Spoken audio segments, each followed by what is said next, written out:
नमस्कार. आज आपण वेगळी टेक्निक पाहणार आहोत गुणाकाराची. ज्या ठिकाणी एकक स्थानी 1 आहे आणि 2 अंकी संख्या असेल तर आपल्याला त्या संख्येने गुणताना एकक स्थानी 1 आहे तर कसा गुणाकार करायचा बघा. आपण पहिल्यांदा एकक स्थानी बघतो 1 गुणिले 1 एकच राहणार आहे. जिथे जिथे 1 आहे तिथे लक्षात घ्या एकक स्थानी 1. त्यानंतरचं आपलं पुढची स्टेप असेल की आपण ह्या 4 आणि 4 यांची बेरीज करणार आहोत. 8 म्हणजे दशक स्थानी जी संख्या आहे त्यांची बेरीज येणार आहे 8 आणि मग ह्याच संख्येने या संख्येला गुणणे. 4 चोक 16 हे आपण पाहिलं. तसंच आपल्या इथे बघा एकाचा 1 या दोघांची बेरीज चिन्ह टाकलेलं आहे.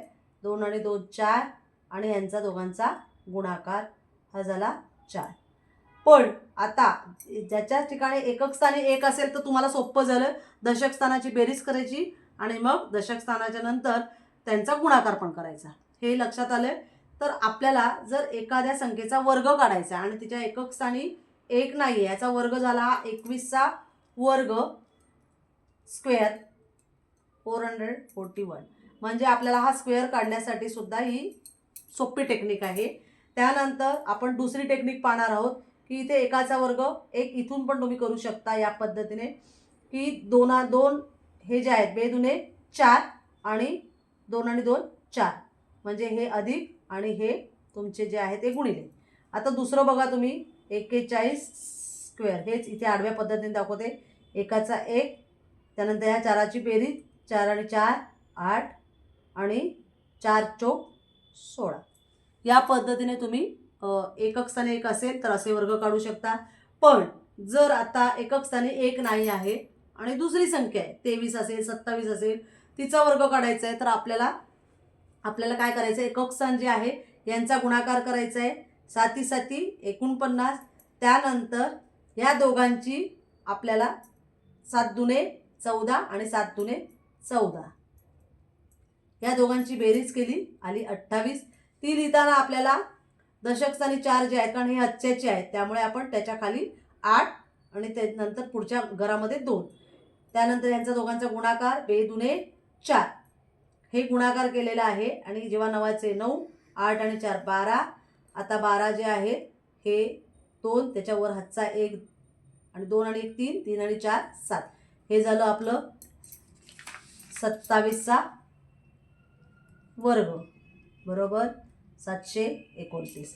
आता 26चा वर्ग बघा. पहिल्यांदा आपल्याला सांगितले यांचा दोघांचा गुणाकार तो लिहून घेतला 36. मग तिरका गुणाकार केला 6 दुने 12 6 दुने 12 डोक्यावर लिहिले आले 24. आता हे 4 इकडे आजच्याचे 2 इकडे आणि मग 6चे 6 बेरीज करायची 4 आणि 3 7 आणि 4 2 6.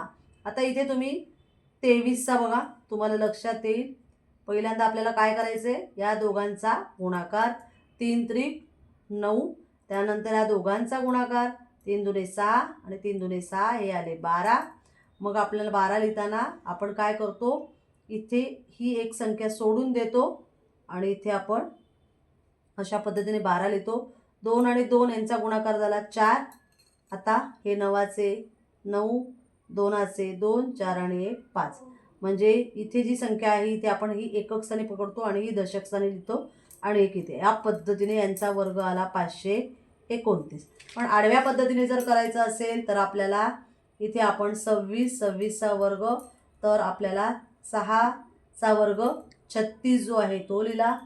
3 डोक्यावर लिहिले 6 दुने 12 12 दुने 24 25 26 27 आणि 2 डोक्यावर 2 दुने 4 आणि 2 5 6 म्हणजे आपल्याला इथे करताना मात्र 6चा वर्ग 36.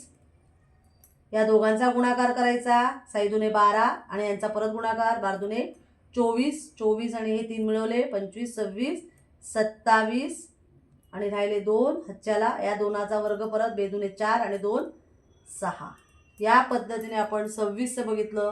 तसंच आपण 23चं पण बघा तुमच्या लक्षात येईल. आता 3चा वर्ग 3 त्रिक 9.